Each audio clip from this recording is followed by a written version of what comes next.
Muy buenas tardes y bienvenidos nuevamente a Congreso Futuro.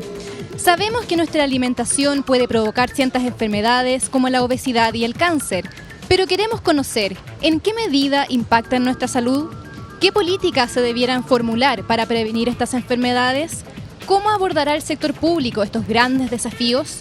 Con estas preguntas damos inicio a Conciencia del Cuerpo, con Judith Palfrey, profesora de medicina en Harvard, Gary Staubbs, periodista de investigación en ciencia y salud, Susan Bueno, doctora en ciencias biológicas, y Laurence Varts, médico oncólogo.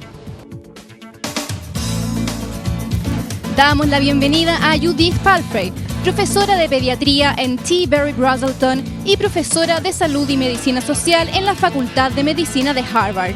Su investigación se centra en la prestación de servicios comunitarios a niños y jóvenes con necesidades especiales de atención médica y las formas en que los pediatras podrían abordar los determinantes sociales de la salud como parte de su responsabilidad profesional de rutina. Bienvenida, Judith. Buenas tardes. Bueno, amo a Chile.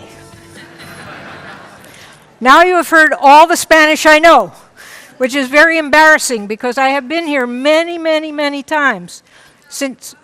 Can you hear? Is it working? Can we get the sound working? We have the slides working. We can't get everything. Can we get the sound working? Can we get the sound working?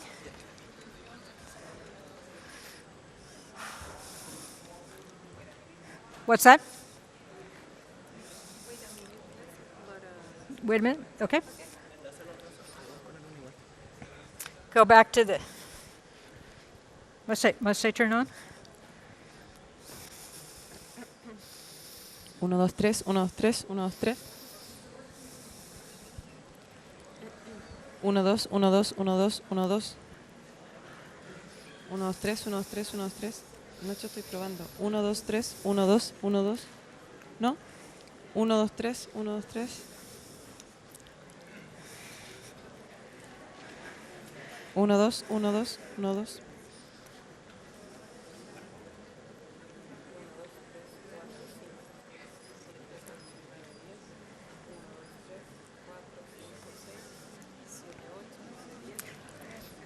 This morning we had the sound, but no slides. So now you have the slides, and I may have to just talk very loud. Shall we try that? So Ned, you're my guy. Hand up if you cannot hear me, okay? Can you hear me? In the back? Can you hear me in the back? En español. Bueno. What's that? Hola. Now what? No, now I can talk. Ahora now I puedo can hablar. talk. Ahora puedo hablar. Muy bien. Okay. So let's start again with my Spanish. Empecemos de nuevo con mi español. Buenas tardes.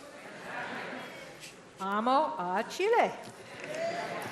Yeah, that's all the Spanish I know. Y eso sería todo mi español. Me da vergüenza porque he estado aquí muchas veces. De hecho, mi primer viaje a Chile fue el año 2006 y visité a Chile porque Michelle Bachelet, la presidenta, ¿se acuerdan de ella?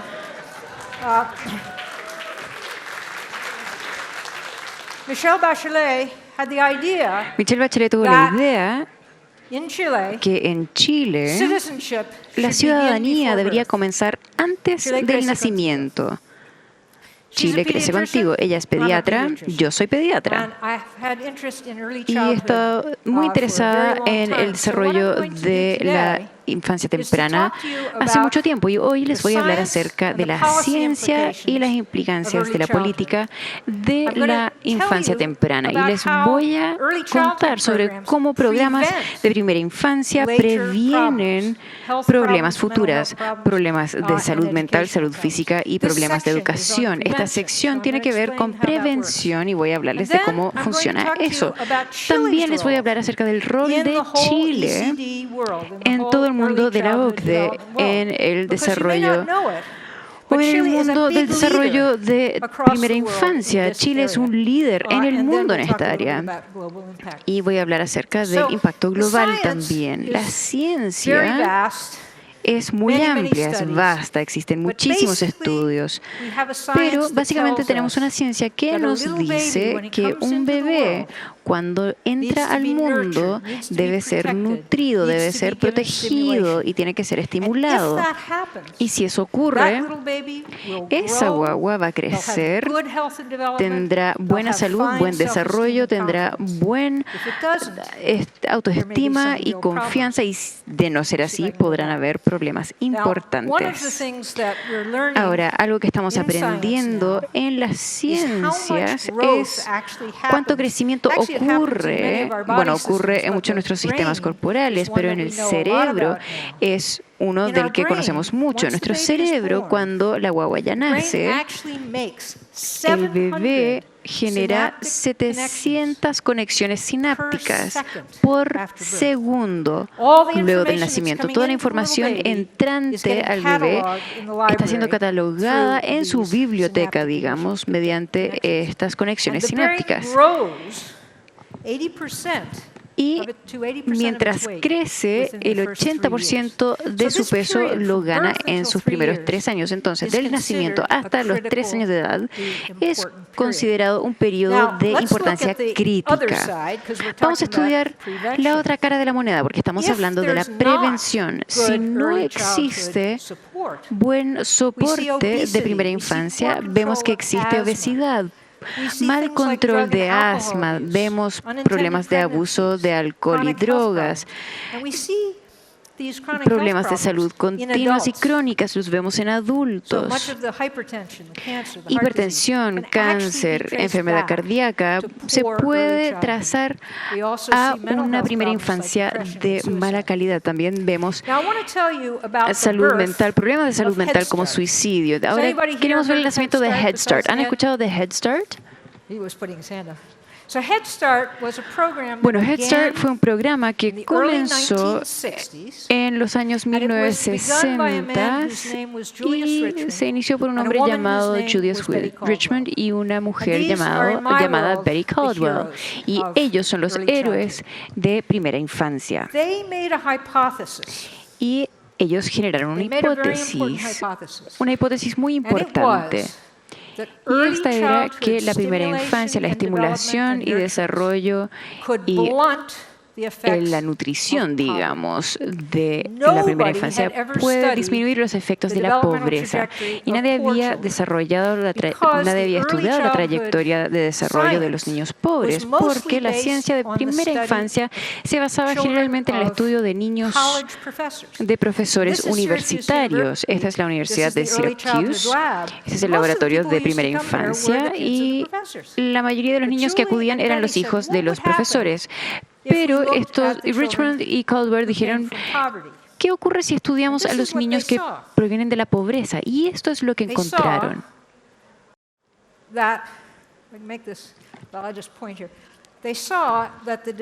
Vieron que el desarrollo, la inteligencia de los niños que eran pobres se redujo cada vez más. Estos son 12 meses.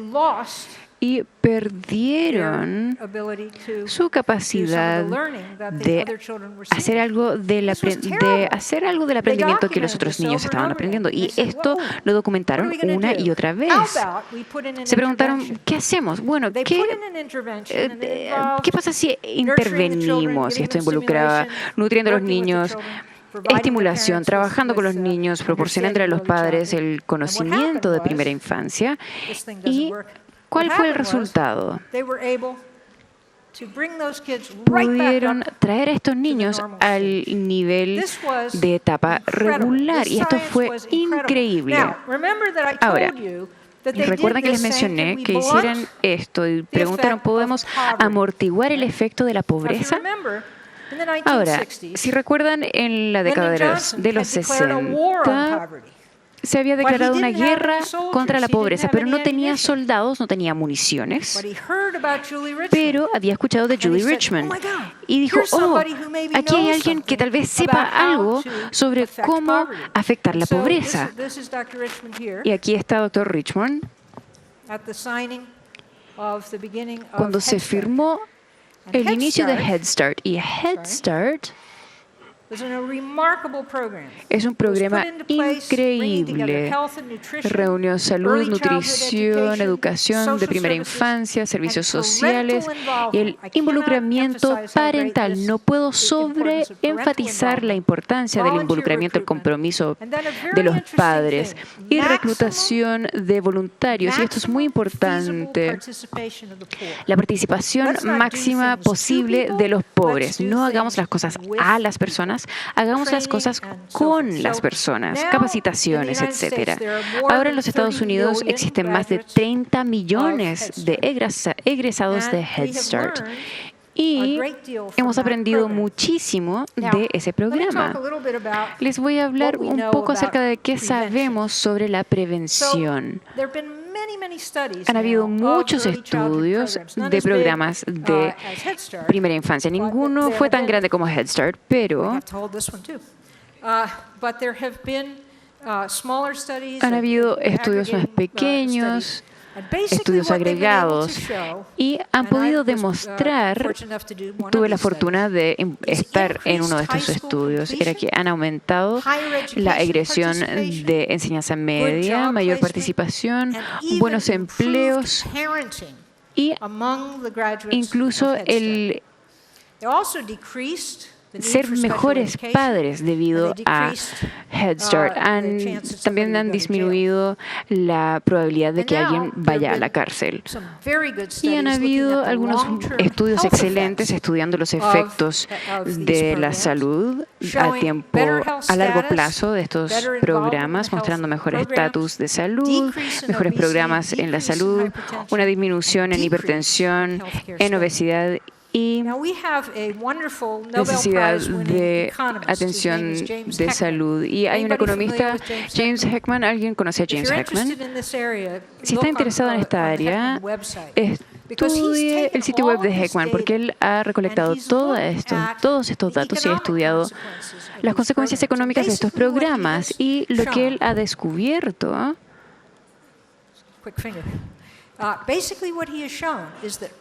ha descubierto que programas de primera infancia tienen un retorno sobre la inversión de 7 a 10% por año. Eso es bastante bueno. Hablemos rápidamente del rol de Chile en el desarrollo de primera infancia. Como les mencioné, en 2006 es el principio de Chile Crece Contigo, y este es un programa único en el mundo porque involucra a todos los niños de Chile. A un nivel existe información y recursos que pueden usar padres en todo Chile o apoderados, y hay programas muy específicos para niños y también programas para niños que están que tienen algún tipo de problema de desarrollo. Es un programa que comienza con el nacimiento y ahora llega a la educación básica. Y este año fue el aniversario número 10 de Chile Crece Contigo y hubo muchas celebraciones. Y se demostró que aquí en Chile están gastando 0,5% del PIB, de Producción Interno Bruto, y pueden ver cómo está en comparación a otros países, y esto ha aumentado en el tiempo. Y esto es difícil de ver. Aquí está Chile. Este es Chile, el cuarto gasto mayor en infancia temprana es aquí en Chile. Y aniversario número 10, hubo muchas celebraciones hablando de los números de niños que se habían servido, atendido, los materiales que se entregaron y también camas y juegos y juguetes y alimentos. Y hubo un informe que la presidenta Bachelet entregó que más de 2 millones de mujeres embarazadas se habían monitoreado. De 6 de cada 10 nacimientos eran ahora asistidas por un miembro de la familia. Esto fue un cambio enorme en la práctica. Hubo contacto de piel a piel con los bebés y también y el entregar pecho por los primeros 6 meses. Muchos niños fueron protegidos por el programa. Y una de las partes muy interesantes para mí, 40% de los niños que se habían retrasado ahora estaban al mismo nivel de los demás. Y estas son estadísticas increíbles. Ahora, un punto muy importante sobre Chile Crece Contigo es que es un programa que comenzó con un gobierno, continuó con el siguiente y volvió con el próximo gobierno. Y habiendo escuchado al presidente electo Piñera hablar de este tema, que va a seguir con este gobierno. No es un tema político, es un tema de importancia para todo el país. Entonces, ¿cuáles son algunos de los desafíos? Existe el desafío de mantener una alta calidad, asegurarnos de que todos los niños estén recibiendo estos programas que deberían estar recibiendo a nivel local. Seguramente que están todos de acuerdo que debe haber prestada más atención a lo social, debe haber mayor inversión en esto y protección social, y también debe haber mayor protección a niños con habilidades diferentes. No están incluidas muy bien en el programa, pero existen oportunidades increíbles y hemos escuchado de muchos programas sobre datos, Big Data, y ustedes tienen la oportunidad aquí en Chile de hacerle seguimiento con estos niños y aprender muchísimo acerca de la primera infancia. Chile tiene una oportunidad única debido a al RUT de cada niño. Tiene información sobre su salud, sobre su educación y puede hacer muchas cosas con esta información. También pueden seguir sirviendo como modelo global. ¿Y por qué es importante? Bueno, es porque alrededor del mundo más de 200 millones de niños no alcanzan su potencial de desarrollo. 200 millones de niños. Esto es un crimen. Y hay países que son afectados mayormente, por supuesto son de países de ingresos menores, y la razón por la cual no están cumpliendo con su potencial es debido a desigualdad, pobreza y mala nutrición. Pero el desarrollo de primera infancia está creciendo en todo el mundo y volví recién de India. Me reuní con personas en India, Perú, Indonesia, Sudáfrica, que están haciendo cosas increíbles en primera infancia. Y es que hay algunos países que están haciendo este trabajo multisectorial que está haciendo Chile. Y Chile es uno de los países que está siendo promovida o mencionada como un modelo global. Ahora, los Objetivos de Desarrollo Sostenible incluyen primera infancia o infancia temprana, y esto puede impulsar esta transformación que queremos lograr en los próximos 16 años. Para terminar, Chile Crece Contigo se ha reconocido internacionalmente como programa modelo. Debemos ver si lo podemos escalar, tal vez hacer estudios longitudinales para poder mejorar lo que funciona y lo que no funciona. Y esto sería una agenda futura para la ciencia y para las políticas. Entonces, un mundo saludable proviene de un inicio temprano saludable. Y hay una otra palabra que sé en español. Es gracias.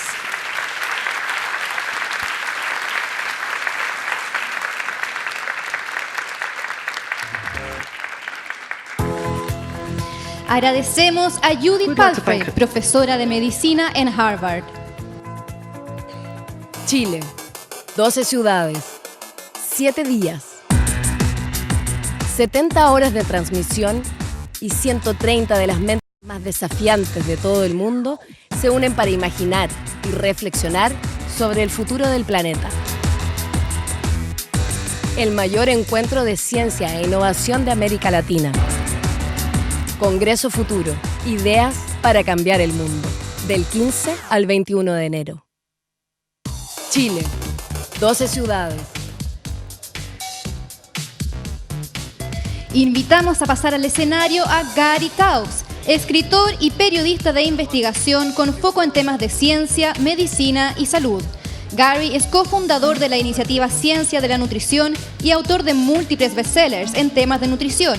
Ha sido galardonado con varios premios de periodismo, entre ellos el de la Fundación Robert Wood Johnson. Recibamos a Gary Taubes con un aplauso. Thank you. It's a great honor to be Es un honor estar acá. Muchas gracias. And it'll be an even greater honor. There we go. Bueno, voy a hablar no tanto sobre el futuro, sino que el pasado más que nada. No voy a hablar sobre... Bueno, voy a hablar sobre la ciencia positiva y negativa. En ese sentido, creo que al comprender la base de la charla, que es bastante simple, por qué tenemos que evitarle el azúcar en el siglo XXI, también hay que comprender por qué no se escuchó este mensaje hasta los últimos 5 años. Todas las cosas que he leído sobre el método científico en mi carrera periodística, esto es algo que encuentro que vale la pena recordar. Viene una citación de un fisiólogo francés, Claude Bernard. Todo el conocimiento humano está limitado en trabajar, remonta a los efectos observados de su causa. Tenemos que explicar de dónde provenimos, queremos explicar qué nos causa o qué causa estas cosas. Y aquí lo que observamos son 2 fenómenos que el mundo nunca ha visto antes. El diabetes en todas las poblaciones, sin importar la dieta nativa, hasta que se nutre con una dieta occidental, pronto expresarán un aumento en diabetes. Hay un aumento de 400% de adultos con diabetes en este momento, 200% aumento en la prevalencia de diabetes desde 1980 solamente. Esto va en conjunto con una epidemia de obesidad. Este es el lado opuesto de efecto secundario de la obesidad. Estos niveles han aumentado en toda la población en el mundo, de hecho. Margaret Chan, directora general de la Organización Mundial de Salud, dijo que esto es un desastre muy lento. Calculó la posibilidad que vamos a mejorar esta epidemia. Existe la posibilidad de que haya una 0 posibilidad de que mejore esta epidemia. Es una enorme epidemia y la Administración de Salud Pública también incluso reconocen que van a fracasar en controlar esta epidemia. El otro tema es que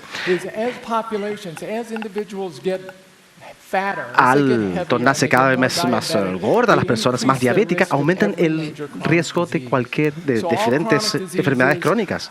Todas, cardíacas, hipertensión, cáncer, neurodegeneración, todos tienen un riesgo junto con la obesidad y la diabetes. Entonces vemos una ola de enfermedades crónicas en las civilizaciones occidentales. Queremos saber cuál es la causa y cuál es. Aquí hay un cuadro en Estados Unidos, 700% de aumento en diabetes, 700% aumento de diabetes desde los 60. Imagínense cualquier enfermedad, aparte de la obesidad y diabetes, mostrando un aumento de 700% en prevalencia durante 50 años solamente. Y entonces, mucho equipo de investigación y doctores tratando de averiguar cuál es la causa del problema, si fuera así. Aquí pensamos que sabemos. Lo que hay que hacer cuando se busca la causa de una epidemia, hay que volver al comienzo, remontar. Con esa bola uno va a África. El dengue, ¿de dónde uno busca? ¿De dónde provino? ¿Qué podemos aprender cuando la población recién manifestaron esta enfermedad y se encuentra el comienzo de estas epidemias? La revista de diabetes, el trabajo de Elliot Joslin, que era el dios de la diabetes en Estados Unidos. De hecho, cuando Elliot Joslin era estudiante de medicina, recién graduado, en 1898 hizo un estudio de todos los casos de diabetes en 48,000 pacientes. 74 años de estudio en un hospital de Massachusetts, que es el hospital público más importante de Boston. Después de 54 años encontró 172 casos de diabetes. Si se considera el hecho de que 1 en 11 estadounidenses es diabético. Y notó también que en este registro, estas fichas, que el porcentaje de pacientes con diabetes en el hospital aumentaba con cada año. Y después notó que el número total, que en el pasado 13 años, desde el 88 hasta el 1885, hubo la misma cantidad de casos de diabetes que en los 61 años previos.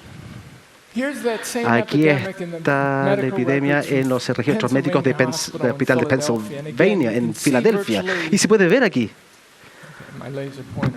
Bueno, el láser no funciona. Estos hospitales importantes de Filadelfia, 0 casos, de hecho, en diabetes, hasta al comienzo del siglo 1900, y ahí aumentó. Pueden ver los registros del mundo entero y van a ver cuadros muy similares. Aquí están las ciudades importantes de Estados Unidos, de 2 investigadores de salud pública en 1921. Ya Joslin en sí se refería a la diabetes como una epidemia y mencionaba que la mortalidad de diabetes en algunas ciudades norteamericanas había aumentado 400% desde la guerra civil. La pregunta es, ¿qué está sucediendo y por qué debiésemos culpar al azúcar por esto? Azúcar siempre fue el sospechoso. A comienzos del siglo XIX o siglo XX, a comienzos, el consumo de azúcar había cambiado demasiado desde el siglo XVIII. En Estados Unidos estamos comiendo 5 libras per cápita de azúcar. Para 1900 consumimos 90 libras per cápita. Y este siglo, con la revolución industrial, hubo un cambio drástico en el consumo de azúcar. Los dulces, el chocolate, la industria de helados, todo fue creado a comienzos de 1840. Y antes no se necesitaba, antes se compraba azúcar en un barril, en lotes, para cada hogar. En 1800, ahí comenzó la industria de la bebida. Y aquí, 20 años después, en Pensilvania, se puede ver un aumento increíble en la prevalencia de diabetes. La pregunta es, bueno, el sospechoso era el azúcar y la gente pensaba eso. Frederick Allen, que es autoridad de diabetes en Estados Unidos antes del interés de Joslin, dijo que el consumo de azúcar está aumentando y generalmente se reconoce que el diabetes está aumentando y hasta cierto caso su incidencia es el mayor entre todas las razas y clases de la sociedad que consumen mayor cantidad de azúcar. Se asocia bastante con el diabetes. Emerson y Larimore, que redactó ese paper o el artículo de 1924, mencionó lo mismo. Diabetes está aumentando, está en aumento, el consumo de azúcar está en aumento, es el sospechoso principal. ¿Qué sucedió entonces con esta hipótesis? Desapareció primero a comienzos de los 30 o 1930 y la medicina es una disciplina bastante autoritaria. Entonces, 10 investigadores del mundo, desde hace tiempo ya, hace un tiempo, concluyeron que azúcar era el culpable. En Estados Unidos, en Joslin, en Estados Unidos y en el Reino Unido también se mencionaron esto. Y en realidad eran los dioses del diabetes, pero ellos no culpaban al azúcar. Ellos examinaron a Japón. Japón siempre tiene muy bajo nivel de diabetes o casos de diabetes y muy bajo. Y tienen dietas de alto carbohidratos también, arroz. Y lo que no sabía Joslin es que el arroz y el azúcar son 2 tipos de carbohidratos. El arroz, entonces el almidón también se fractura en fructosa y la fructosa se conoce como azúcar de la fruta. El azúcar en sí es una combinación de las dos. Es glucosa ligado a fructosa. Glucosa metabolizamos en cada célula de nuestro cuerpo. Fructosa metabolizamos principalmente en nuestro hígado. Entonces uno podría considerar el problema de azúcar es que al evolucionarnos para consumir el azúcar en la fruta, pequeñas cantidades que obteníamos cada par de meses al año cuando era la estación de la fruta y demoraba mucho tiempo en digerir porque teníamos que la fibra de la fruta tenía que apartarse, disolver la fruta y para poder sacar la cantidad de azúcar por ejemplo, de jugo de una manzana, tendríamos que comer como 3 o 4 manzanas. Entonces nuestro hígado estaba diseñado para consumir 3 o 4 manzanas 2 veces al año, cuando en la estación de las manzanas. No fueron diseñados para poder abordar esa carga de fructosa. Cuando tomamos jugo de naranja, esa fructosa llega al hígado en 1 minuto o 2. Entonces, si se puede considerar de cualquier máquina que está haciendo un trabajo que no fue diseñado para hacer, lo va a hacer mal. Esa es la teoría. Es que Joslin y Helms no conocían esto, no conocían la bioquímica, no les importaba, así que terminamos desde los años 30 hasta los 60 con la regla oficial es que el azúcar no causa la enfermedad, no causa la diabetes. En los 60 esta teoría volvió nuevamente con un nutricionista británico más importante que se llama Joan Judkin, que comenzó a verificar el impacto entre el azúcar y enfermedades coronarias. El problema es que en los 60 hubo un gran avance en un movimiento en nutrición, ciencia nutricional, y que decían que la dieta también tiene impacto sobre enfermedades coronarias. Sí, entonces tenemos esta hipótesis, causa enfermedades coronarias. John Hopkins dice que el azúcar causa enfermedades coronarias. En este caso, los estadounidenses tuvieron la razón. Esta hipótesis se acabó en los 60 porque esta persona, Ansel Keys, fue el nutricionista principal del mundo en ese momento y él es el padre de la hipótesis que las dietas causan enfermedades coronarias. Ahora, la teoría que la sucrosa y la dieta son es el mayor factor en el desarrollo de enfermedades coronarias no está respaldado por la clínica aceptable o la epidemiología, sino que por experiencia. Y le pertenece a la asociación del azúcar. La industria del azúcar también está bajo amenaza por cualquier tipo de hipótesis que el azúcar causa obesidad, enfermedades coronarias, diabetes. Así que le pagaron a un equipo de científicos en los 70 liderados por alguien que se llama Fred Stair, gran nutricionista, un influyente en Harvard, para crear un informe echándole la culpa a la grasa por enfermedades coronarias en vez del azúcar. Y en los 70 esta hipótesis fue descartada debido a la filosofía los investigadores que estaban en competencia y la influencia del azúcar y de la industria del azúcar. Y luego las cosas cambiaron y aquí es donde se torna interesante porque la ciencia va en el rumbo correcto. Desde los 60 hasta hoy tenemos esta hipótesis que la grasa de la dieta causa enfermedades coronarias aumentando el colesterol. Pero durante ese tiempo había una hipótesis de las enfermedades coronarias también. Prontamente pensaban que decían que estas enfermedades, cuando se desarrollan enfermedades coronarias, hay muchas anormalidades metabólicas que están alineadas ahí. No es solamente que el colesterol aumenta y se acumula en las arterias, sino que su cuerpo entero se vuelve loco. Uno se torna más gordo, más diabético, intolerante a la glucosa, la HD, la triglicéridos suben, la grasa aumenta también, la presión sanguínea también aumenta. Entonces todo esto llega a esto que se llama el síndrome metabólico. Cuando estamos a los 60 años, la mitad de las personas, algunos tienen problemas, algunos mueren o fallecen debido a enfermedades coronarias, pero todas estas enfermedades metabólicas se relacionan con el síndrome metabólico, la obesidad, resistencia a la insulina, diabetes tipo 2, enfermedades del hígado, alta presión, todos son efectos de este síndrome metabólico. Entonces la pregunta es, y la ciencia observa este fenómeno, también lo explica, se hace la pregunta ¿por qué? La pregunta es ¿qué causa el síndrome metabólico? Porque se asocia con la obesidad, con diabetes. Es lo que se llama un síndrome de resistencia a la insulina. Y en la sabiduría convencional, porque se asocia con la obesidad, que es el síndrome metabólico porque comemos mucho y no hacemos suficiente ejercicio, somos sedentarios. Pero también hay un tema bioquímica también, debido al azúcar y específicamente debido a la fructosa que está metabolizándose en el hígado. Entonces aquí es como se describe en 2010 por Luke Tappy, que es el líder de la bioquímica de la fructosa en el mundo.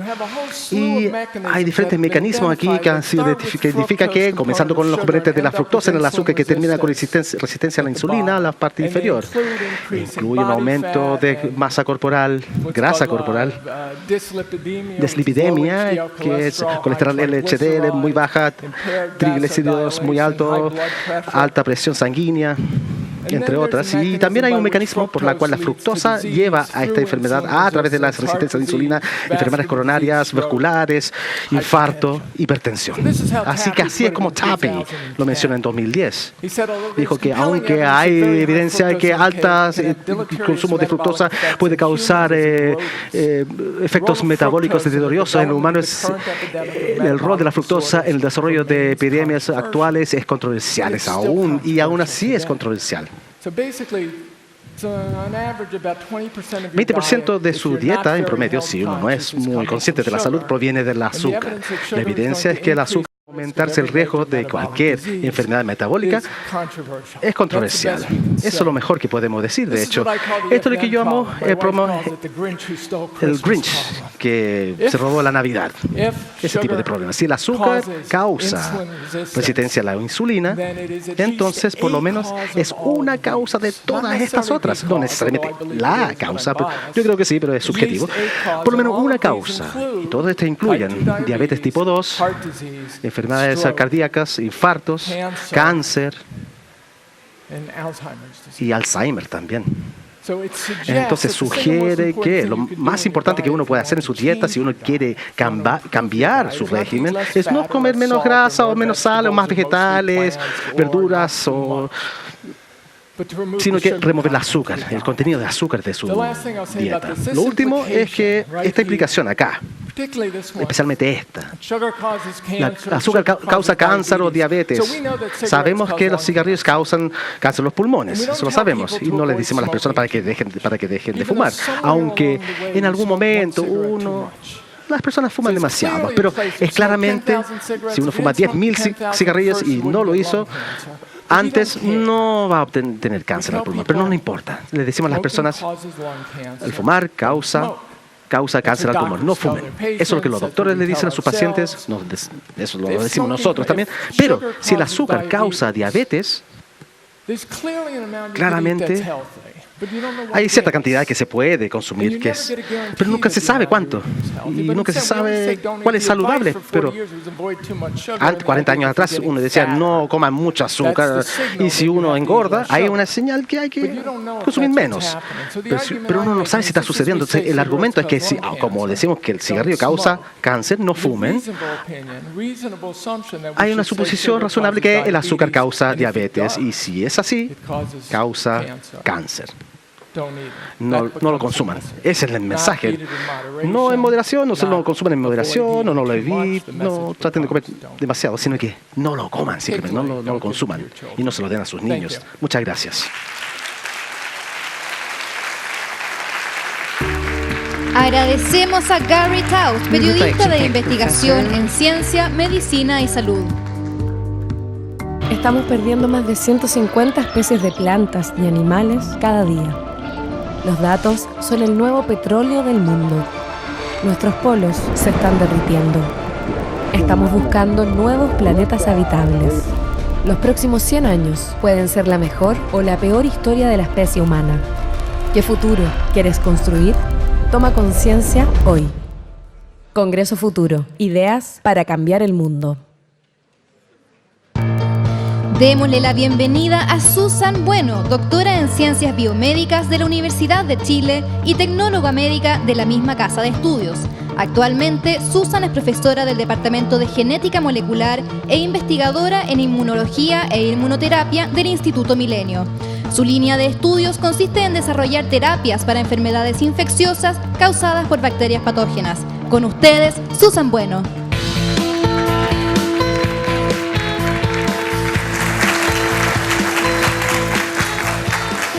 Muy buenas tardes a todos y muchas gracias a los organizadores por invitarme a presentarles un poco de la investigación que estamos realizando en mi laboratorio en la Universidad Católica y a contarles algo bastante especial en lo cual tenemos que empezar a tener conciencia. Dado de que este panel es sobre conciencia del cuerpo, hay una relación entre el intestino, el sistema inmune, que es modulado por los microorganismos y que, dependiendo de nuestras decisiones diarias, podemos modularlo y afectarlo. Entonces, primero voy a partir contándoles qué son los microorganismos. Los microorganismos son seres vivos microscópicos, por lo tanto, los tenemos que ver en un microscopio. No son visibles a simple vista, pero están alrededor de todos nosotros. En este minuto estamos rodeados totalmente de microorganismos. ¿Y qué tipo de microorganismos son los que existen? Tenemos las bacterias, los protozoos, los hongos y los virus. Todos nosotros nos acordamos de estos microorganismos porque son parte de lo que hemos conocido por toda nuestra vida como microorganismos infecciosos, ¿verdad? Pero tengo que decirles que solamente el 1% de los microorganismos de este tipo son microorganismos que causan enfermedad, el resto son muy beneficiosos. Ahora, pueden colonizar lugares que son bastante diversos, como por ejemplo el fondo marino o incluso los tejidos de los mamíferos. Y en este punto es donde yo quiero que tomemos conciencia de cómo nos ayudan estos microorganismos y cómo tenemos que cuidarlos. Ahora, ¿cómo los podemos estudiar? Durante mucho tiempo lo hemos podido estudiar principalmente a través de medios de cultivos en el laboratorio, pero solo una cantidad muy baja de estos microorganismos pueden cultivarse en el laboratorio y por lo tanto durante muchos años no conocimos todos los microorganismos que estaban presentes por fuera de nosotros y dentro de nosotros. Actualmente se han desarrollado técnicas de biología molecular que nos han permitido identificar a los microorganismos a través de su material genético, el DNA. Con esta información y con estas tecnologías hemos descubierto que estamos totalmente rodeados de microorganismos y que son fundamentales para nuestra salud. Dentro de los órganos que están siendo colonizados por microorganismos día a día sin que nosotros nos demos cuenta es el intestino. El intestino es un órgano que nosotros utilizamos y que lo conocemos como el necesario para poder digerir nuestros alimentos. Y dentro de este intestino vamos a tener un grupo de microorganismos que se denomina la microbiota. La microbiota intestinal, entonces, va a ser todos los microorganismos que viven sobre y dentro de nosotros y que son necesarios para nuestra salud. Si nosotros miramos el intestino y nos damos cuenta y analizamos por estas metodologías que les comenté anteriormente cuántos microorganismos tenemos en cada uno de estos sectores del intestino, tenemos que en el estómago tenemos menos de 1000 microorganismos. Cuando bajamos hacia un sector que se denomina el intestino delgado, encontramos que va aumentando la cantidad de microorganismos que están presentes. Luego, cuando llegamos a una parte más posterior, que es el intestino delgado que toma contacto con el intestino grueso, tenemos una cantidad mucho mayor de microorganismos y, de hecho, el intestino grueso, que muchos de ustedes deben conocerlo bien porque o tenemos colon irritable o tenemos algún problema de salud relacionado con el colon, están poblados por miles de millones de microorganismos. Sin ellos no podemos vivir. Entonces, si miramos en qué consiste el sistema digestivo, que está rodeado y cubierto por esta cantidad de microorganismos, el sistema digestivo es necesario para la digestión de los alimentos. ¿Y por qué necesitamos alimentarnos? Necesitamos alimentarnos porque dentro de los alimentos van a estar los nutrientes requeridos para que todos nuestros tejidos puedan funcionar apropiadamente y podamos obtener la energía. Dentro de los elementos que necesitamos y tenemos que obtener de los alimentos está los macronutrientes, que son las proteínas, las grasas y los carbohidratos, y también los micronutrientes, que son parte de los minerales y las vitaminas. Ahora, cuando nosotros decidimos alimentarnos, identificamos el alimento, lo ingerimos, lo masticamos y lo tragamos, llega un sector del tracto digestivo, que es el estómago, que es muy ácido y que degrada estos alimentos triturados y los convierte básicamente en un líquido.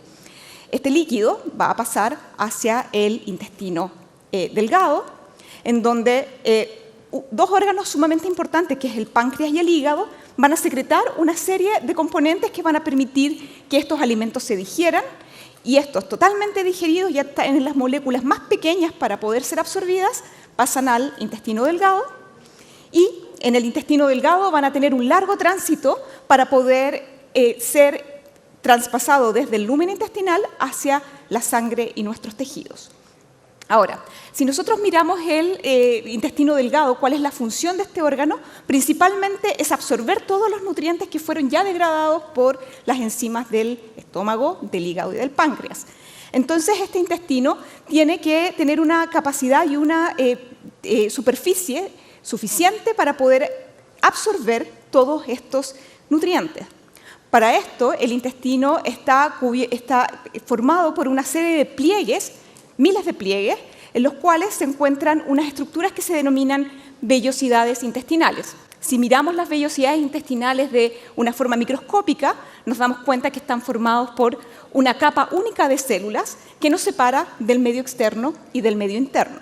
Medio externo están los nutrientes, medio interno está el sistema circulatorio que nos va a permitir transportar ahora todos estos nutrientes desde el intestino hacia el resto de nuestros tejidos. Ahora, cuando el intestino delgado ya absorbió todo lo que pudo absorber y no hay alimentos que no pueden ser absorbidos, van a pasar al intestino grueso.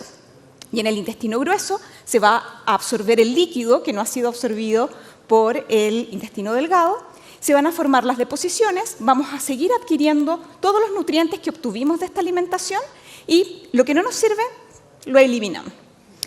Ahora, dentro de este proceso, el intestino no funciona solo. Es necesario, sobre todo en la parte del intestino grueso, que existan estos miles de millones de microorganismos. Ahora, ¿cómo llegaron estos miles de millones de microorganismos a nuestros tejidos? Primero, tenemos que saber que dentro de todos nuestros órganos que pueden estar colonizados por microorganismos, el intestino delgado y el intestino grueso son los que tienen la mayor cantidad. Estos microorganismos se originan o los heredamos básicamente desde nuestra madre, la cual a través del canal del parto o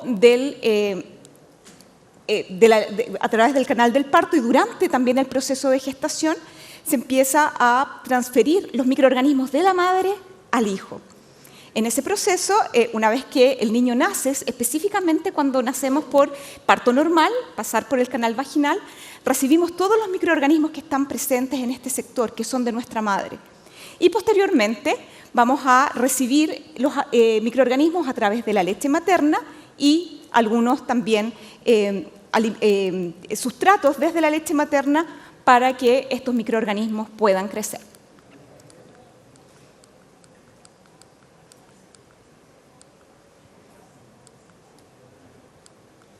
Entonces, lo que ocurre es que estos microorganismos que son parte del tracto digestivo y que recibimos de nuestra madre y que somos capaces de hacerlos crecer y prosperar en nuestro intestino, van a tener la capacidad también de modularse. No son estáticos y lo que las modula va a depender de nuestros alimentos, de lo que comemos día a día, de nuestros factores genéticos y también va a depender de nuestra alimentación y estilo de vida. Ahora, ¿qué es lo que hacen estos microorganismos que están en el intestino y por qué son tan importantes? Van a permitir entonces que nosotros podamos adquirir alimentos que no vienen necesariamente o nutrientes que no vienen necesariamente en los alimentos, como por ejemplo algunas vitaminas y algunos ácidos grasos de cadena corta. Del mismo modo, también estos microorganismos nos van a proteger de otro tipo de microorganismos que nos forman parte de nuestra flora normal y que nos causan enfermedad. También una de las funciones fundamentales de la flora microbiana es poder proteger, modular y generar que el sistema inmune se desarrolle. Ahora, en términos del desarrollo del sistema inmune, podemos darle un rol sumamente importante al intestino y a los microorganismos que forman parte de este tejido a través de poder modular y enseñarles a nuestro sistema inmune cómo podemos defendernos. Ahora, nuestro sistema inmune básicamente es también, entre comillas, un órgano, pero que está diseminado por todo nuestro cuerpo. Este órgano que está diseminado por todo nuestro cuerpo está compuesto por células y factores solubles. ¿Y qué es lo que pasa? Es que las células que forman el sistema inmune tienen como función poder defendernos de los microorganismos patógenos y por lo tanto siempre van a estar presentes en zonas de nuestro cuerpo en donde posiblemente podríamos tener contacto con microorganismos dañinos y también con compuestos dañinos. Ahora, lo que ocurre es que nuestro sistema inmune tiene que cumplir un rol sumamente difícil, porque tiene que saber y aprender qué es lo dañino y al mismo tiempo tiene que reconocer nuestros propios tejidos como un tejido que no hay que atacar. Y muchas veces nuestro sistema inmune lamentablemente se confunde y empieza a atacar nuestros propios tejidos y por lo tanto se genera lo que se denomina las enfermedades autoinmunes. Entonces, ¿cómo nuestros microorganismos que están presentes en el intestino van a poder modular la función del sistema inmune? Cuando se produce el nacimiento y se empieza a desarrollar el sistema inmune, lo que ocurre es que las células del sistema inmune se van a ubicar en el intestino. Y en el intestino hay órganos que se denominan las placas de Peyer. Y las placas de Peyer son sectores o tejidos en donde se va a ubicar el sistema inmune. Entonces, el sistema inmune, como les comentaba, va a reconocer a los microorganismos que están presentes, que pueden ser patógenos, pero puede confundirse y atacar nuestros propios órganos, como la tiroides, nuestro sistema nervioso central, nuestros pulmones, todos nuestros tejidos como algo extraño y atacarlo. Entonces, cuando hay una condición de salud, tenemos el epitelio intestinal que, como ustedes pueden ver, está formado por células que están una al lado de otras y que están, entre comillas, selladas. Y por lo tanto, fuera de nuestro cuerpo, en el lumen intestinal, se van a encontrar los microorganismos beneficiosos y por el otro lado se van a encontrar las células del sistema inmune. Y esta interacción entre estos tres elementos va a permitir que el sistema inmune, por una parte, reconozca lo que es dañino, y esto se los enseña a los microorganismos que son parte de nuestra flora normal, y al mismo tiempo van a aprender a reconocer cuáles son los elementos que no deben atacar. Estas son las placas de Peyer. Este es un corte real de un intestino, en donde vemos microscópicamente las vellosidades intestinales, y estos elementos que se ven de un color más oscuro son los tejidos donde se encuentran las células del sistema inmune. Entonces, como vemos los microorganismos en la parte de arriba, en el medio las células del epitelio intestinal y abajo las células del sistema inmune. Esta interacción va a permitir entonces que nuestras células puedan regularse y puedan atacar lo dañino y tolerar lo propio. Ahora, ¿qué pasa? Cuando estamos en una condición de enfermedad, como por ejemplo alguna infección, también pueden ser enfermedades autoinmunes en donde se produce excesiva inflamación, medicamentos, alimentos que son inflamatorios o tenemos una alergia alimentaria, este equilibrio se rompe y por lo tanto nuestras células epiteliales que forman el intestino pierden esta capacidad de estar juntas unas con otras y se separan. Y esto es lo que se denomina la permeabilidad intestinal. Cuando esto ocurre, existe la posibilidad de lo que está en el lumen intestinal que se traspase hacia la zona más profunda de los órganos y por lo tanto puede activar el sistema inmune de manera normal y también puede generar enfermedades inflamatorias. Uno de los elementos que puede causar este daño en el epitelio intestinal y que se rompa este equilibrio son las enfermedades infecciosas. En mi laboratorio nosotros estudiamos la gastroenteritis infecciosa y que consiste, todos en algún minuto hemos tenido gastroenteritis, ¿verdad? Nos hemos comido algo que estaba contaminado y terminamos con dolores, espasmos abdominales o fiebre, deshidratación, vómitos, diarrea y que en los casos más severos puede causar la muerte. Entonces, cuando consumimos un alimento infectado, y en este caso les voy a mostrar el ejemplo de una bacteria que estudiamos en mi laboratorio que se denomina Salmonella. Esta bacteria le gusta vivir en los huevos de las gallinas. Cuando tomamos estos huevos de las gallinas y las utilizamos para generar un alimento preparado como la mayonesa y no lo guardamos a una temperatura apropiada, lo que va a ocurrir es que vamos a consumir a la bacteria presente en esta comida preparada. Va a causar la gastroenteritis, va a causar la diarrea y puede contaminar el medio ambiente. En países en los cuales no hay tratamientos de agua o se utiliza el agua directamente de los regadíos para beber, puede generar una nueva reinfección que hace que mucha gente se comprometa o en algunos casos puede ser usada para regar algunas verduras y frutas que se comen crudas y por lo tanto también puede generar un alto número de individuos que se infecten. Y también puede reinfectar a las aves, las cuales a su vez van a volver a colocar huevos que están siendo contaminados con esta bacteria. Esta bacteria tiene una capacidad bastante importante de afectar los 3 elementos claves que hemos hablado hoy día. Por una parte, modifica la microbiota intestinal y la elimina. Por otra parte, es capaz de invadir las células del epitelio intestinal y también es capaz de invadir y matar algunas células del sistema inmune que se encuentran en esta zona subepitelial. Adicionalmente, esta bacteria es capaz de esconderse al interior de una célula en particular del sistema inmune, que se llama célula dendrítica, y esta célula la transporta hacia órganos más profundos y puede generar una inflamación y una infección muy grave. Ahora, ¿qué acciones nosotros tenemos que tomar para evitar que los microorganismos nos afecten y nos alteren este equilibrio tan importante entre el intestino, el sistema inmune y nuestra microbiota? Aproximadamente, incluso en el siglo XX, al inicio del siglo XX, las enfermedades infecciosas eran la primera causa de muerte en el mundo. Básicamente porque antes del 1880 no se conocía que los microorganismos eran los causantes de las enfermedades infecciosas y por lo tanto se sabía que posiblemente el agua estaba contaminada, pero no sabíamos cómo tratarla porque no conocíamos los microorganismos. Pasteur fue un químico francés que investigó y generó la teoría de que los microorganismos son los causantes de las enfermedades infecciosas y esto nos pudo ayudar a generar estrategias para poder reducir el número de infecciones, como por ejemplo la generación de vacunas, la higiene, el tratamiento de aguas, por ejemplo, y también hay 2 elementos que son fundamentales para el control de las enfermedades infecciosas, como son los antibióticos y las vacunas. Pero ojo, los antibióticos que empezaron a estar disponibles desde el 1940 de manera masiva, también han traído algunos problemas porque nos han movido hacia el otro extremo, y les voy a explicar por qué.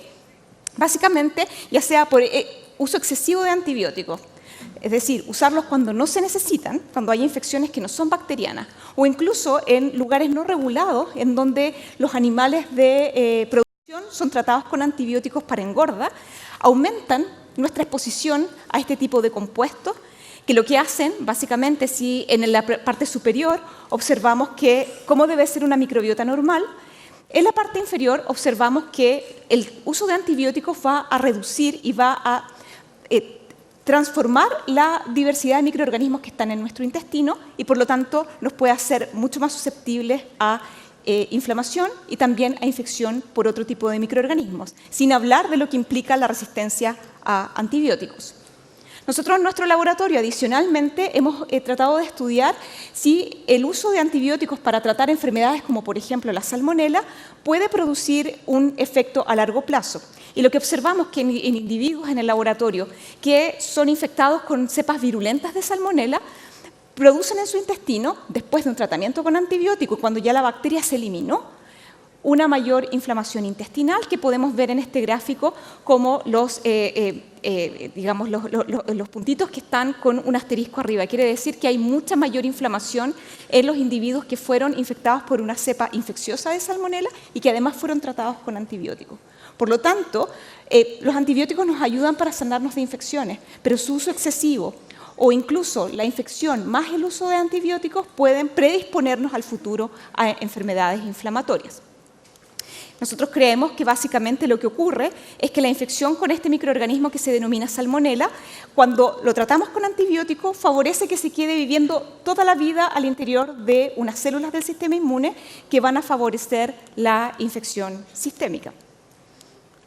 Entonces, ¿cómo podemos nosotros tratar? Entonces, ¿qué otro factor nosotros deberíamos considerar para tratar de cuidar este eje sistema inmune, intestino y microorganismo? Uno de los efectos clave o los elementos clave es la alimentación. Nosotros, si vemos este gráfico, aproximadamente desde unos 500 años atrás, o 5.000 años atrás, se empezó a realizar el cultivo de alimentos. Anteriormente todo era caza y recolección. Y a partir de las últimas décadas, diríamos, los últimos 200 años, hemos hecho una modificación tan importante de los alimentos cuales consumimos. Por ejemplo, la globalización, la modificación genética de los alimentos, el uso de pesticidas, el uso de preservantes. Por ejemplo, agregar productos químicos a los alimentos para que se mantengan por mucho tiempo y puedan viajar largas distancias. Comer alimentos que no están en estación.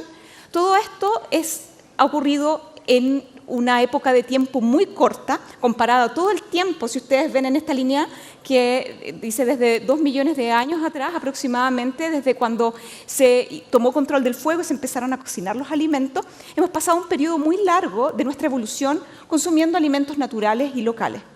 En los últimos años, digamos en los últimos siglos, hemos modificado tanto la producción de alimentos que nos estamos exponiendo como nunca a componentes que nunca habíamos tenido acceso. Y por lo tanto, nuestros genes y nuestra microbiota no evolucionan tan rápido para poder responder a esto. ¿Y cómo lo evidenciamos? Básicamente los alimentos naturales son alimentos con los cuales hemos vivido todo el tiempo desde nuestra evolución. Y actualmente tenemos una disponibilidad tan grande de alimentos procesados, de alimentos refinados y la presencia de preservantes, que esto ha tenido y se ha demostrado que tiene un efecto en la microbiota. Básicamente los alimentos que son naturales y que son altos en fibra son requeridos para un crecimiento apropiado de los microorganismos que están en nuestro intestino y que nos ayudan a regular todo esto. ¿Qué pasa con alimentos que son altos en azúcares, por ejemplo?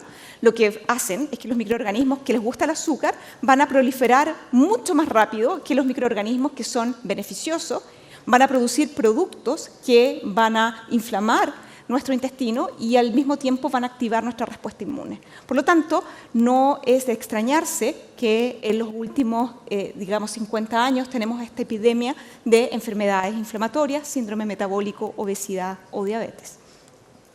Entonces, también los alimentos son importantes como una fuente de nuevos microorganismos que están constantemente repoblando nuestro intestino, como por ejemplo los alimentos fermentados que antiguamente se preparaban en casa y estaban crudos y estaban llenos de microorganismos, los yogurt, el kéfir, la leche natural y los quesos, que la industria de los quesos se basa en que los microorganismos sean capaces de fermentar la leche y producir este elemento que todos los disfrutamos tanto. Sin embargo, ¿cuál es el escenario que tenemos hoy en día? Que no tenemos tiempo de preparar estos alimentos, que tenemos que preocuparnos de no infectarnos con microorganismos y por lo tanto todo tiene que estar estéril.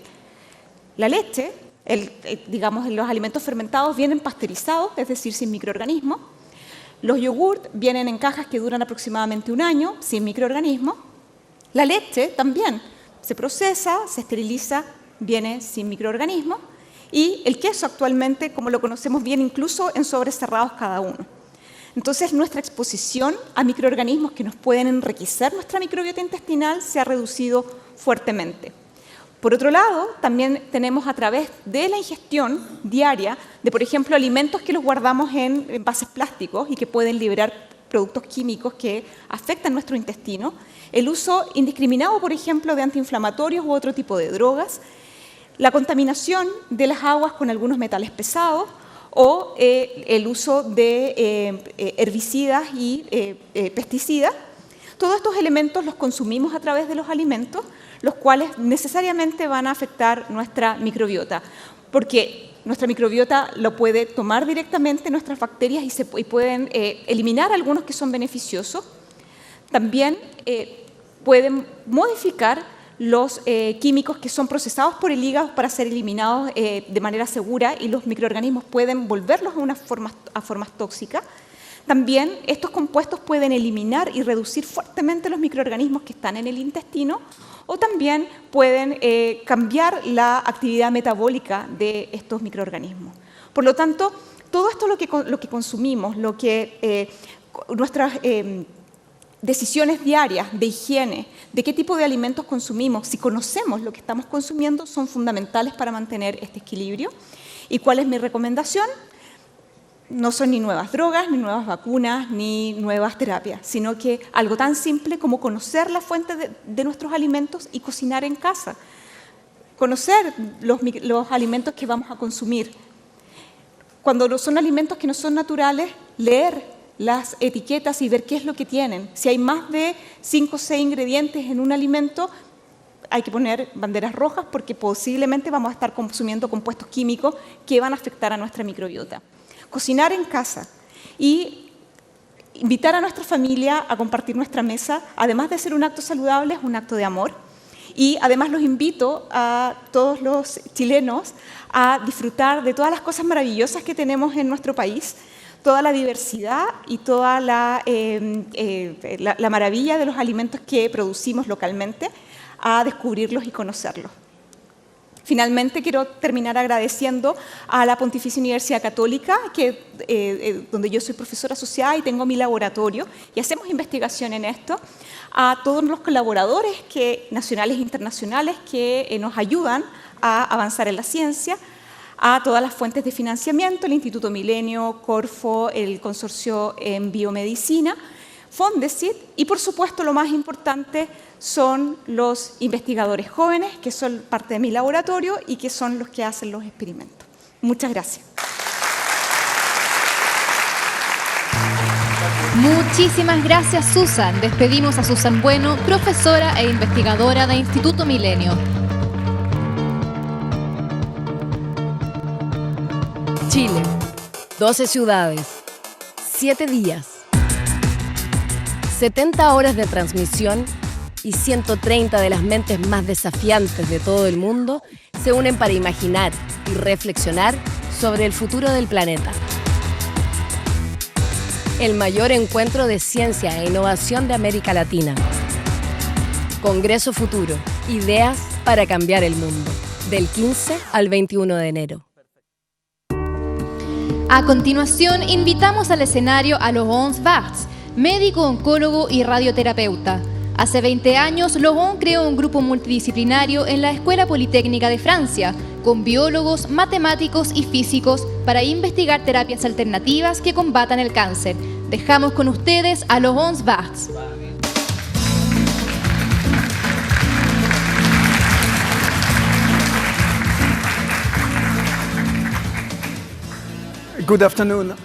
Buenas tardes.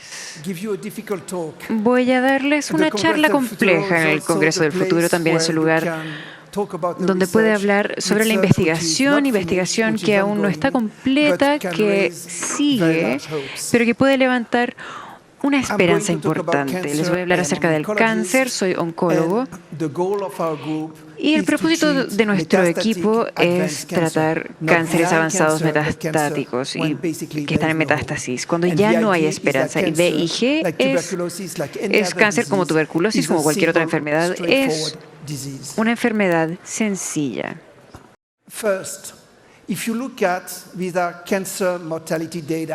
Primero, aquí tenemos los datos de la mortandad del cáncer.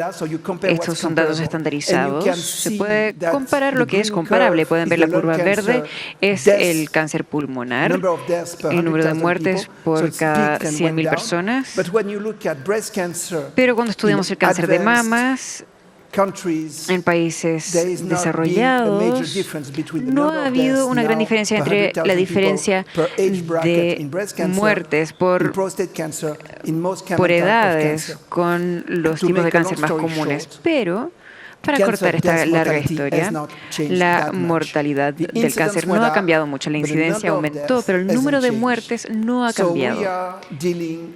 Así que estamos lidiando con un problema científico y parte del problema es la ciencia misma. Si usted estudia la biología, es un desastre.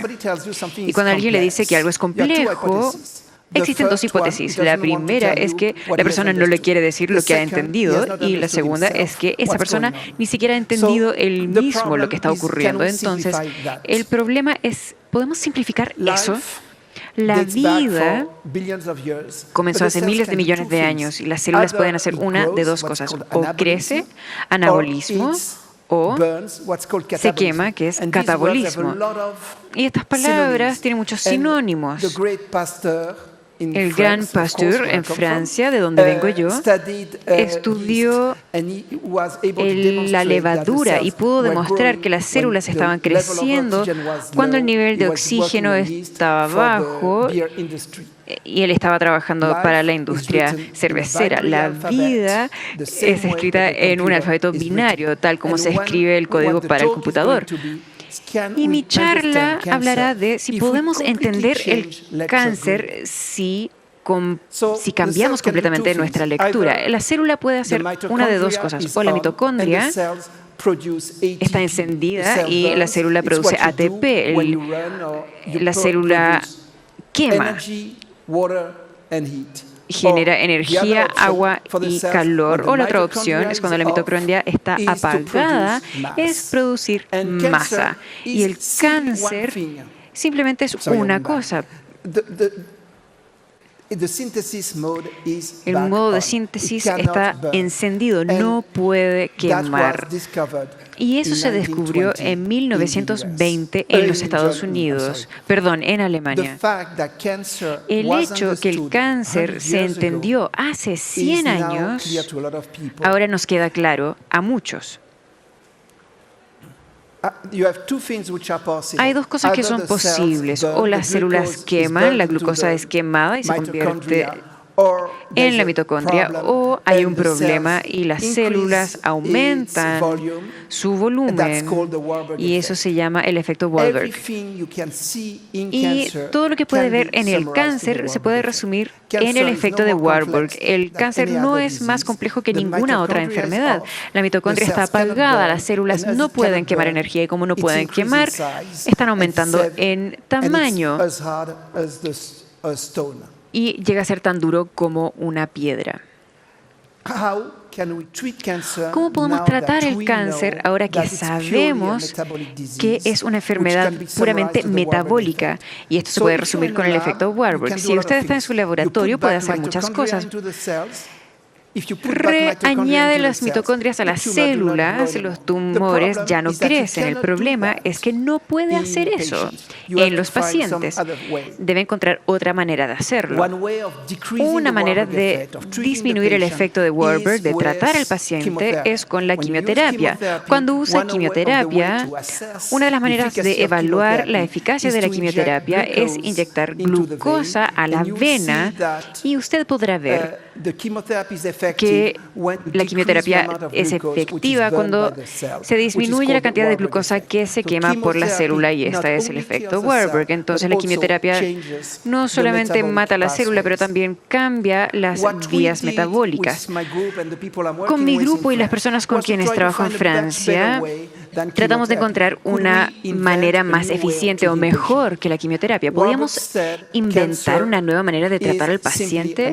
Warburg dijo que el cáncer es simplemente una enfermedad metabólica, pero las drogas se habían inventado para volver a encender la mitocondria, para revertir el proceso. Usamos millones y billones y trillones de drogas que podrían ser útiles. Y se inyectaron en ratones, inyectan en el tumor y entonces crece cada vez más este tumor y se trata al ratón con drogas que están disponibles en Chile o Francia. Obtuvimos resultados. Y pueden ver algunas de las combinaciones que vimos y para cortar la historia empleando una combinación de dos drogas y se lo voy a describir en 2 minutos. El tumor crecería de manera más lenta.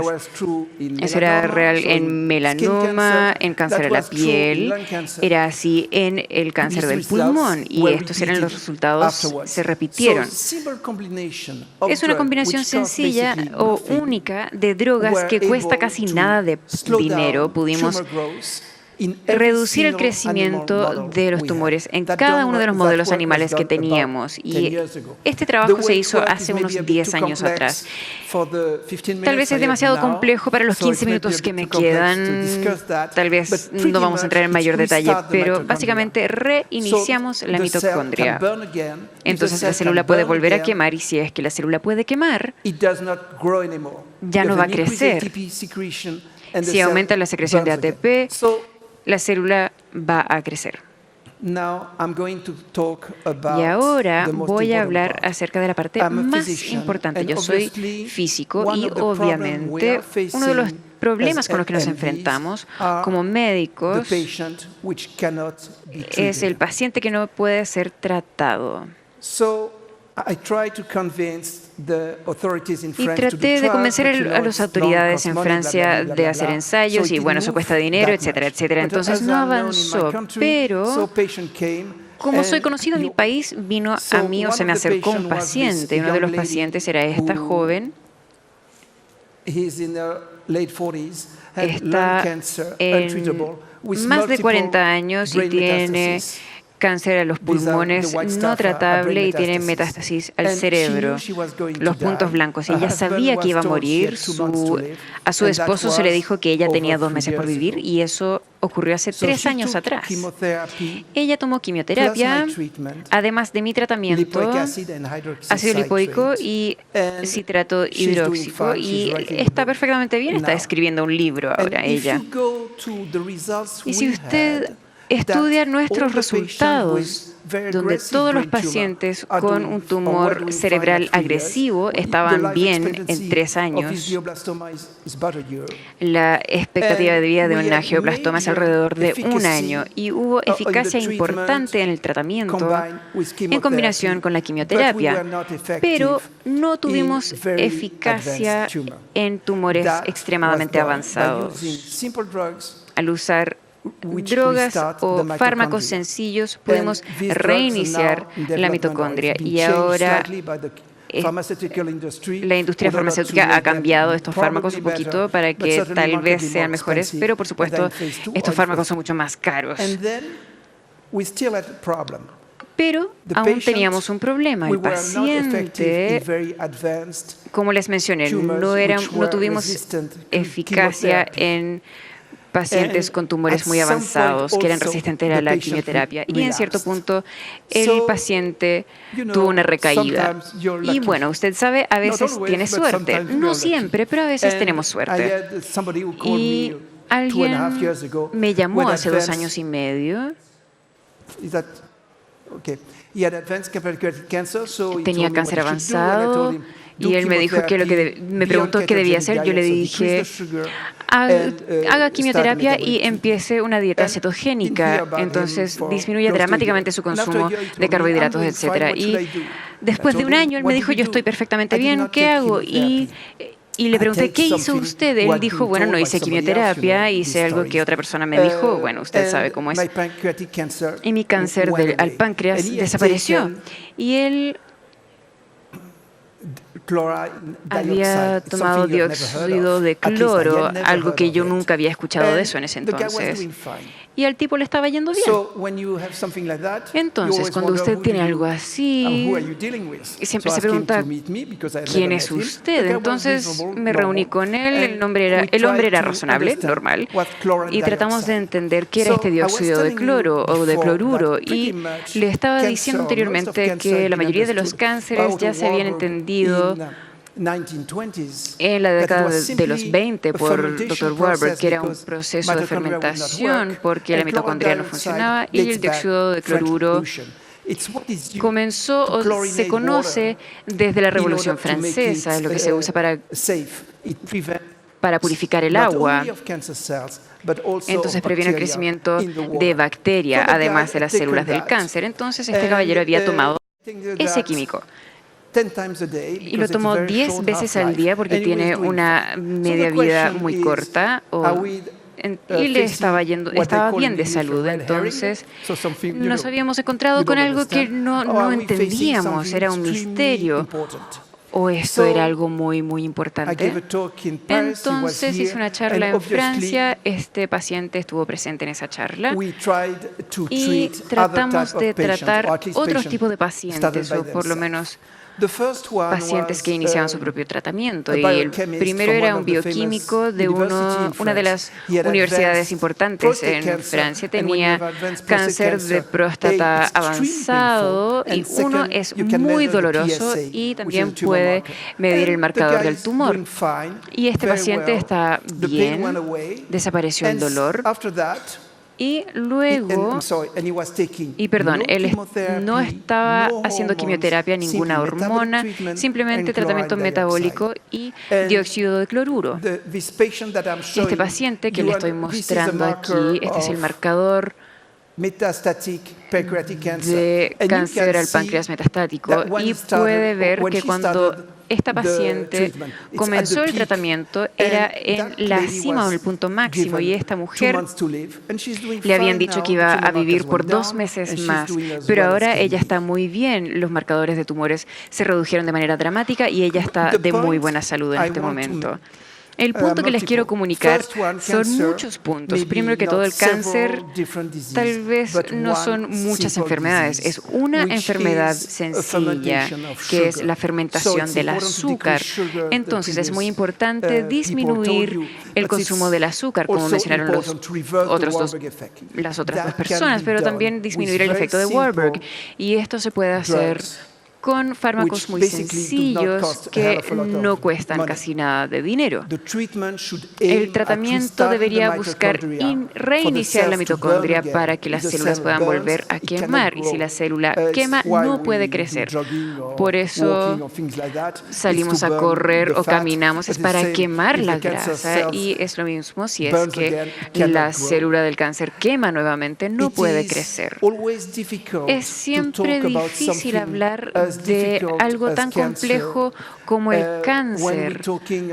Cuando hablamos sobre un proyecto de investigación continua que sigue en efecto ahora, vemos muchos datos muy interesantes. Pacientes parecen estar respondiendo de manera positiva. No sabemos a estas alturas si lo que tenemos se reproducirá por otros grupos de investigadores. No sabemos si es universal. Es posible que lo sea, pero no sabemos aún. Y los ensayos clínicos son requeridos con desesperación. Los ensayos clínicos no requieren involucrar a un sinnúmero de pacientes. Es muy sencillo comprobar la eficacia de un tratamiento cuando lidia con una enfermedad que mata dentro de semanas o meses. Y uno de los objetivos en venir al Congreso Futuro es compartirles esta información y posiblemente iniciar ensayos clínicos en Chile. El último punto que les quiero comunicar es que estamos lidiando con algo que es un problema científico. ¿Qué es el cáncer?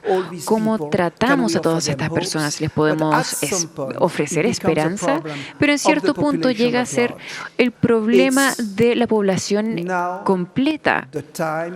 Ha llegado la hora para que los ensayos confirmen o informen lo que tenemos y conocemos. Ya es hora que la población en general cambie lo que es una enfermedad mortal. Muchas gracias. Agradecemos a Laurence Paz, médico, oncólogo y radioterapeuta. Y reiteramos los agradecimientos también para Judith, Gary y Susan por sus interesantes ponencias.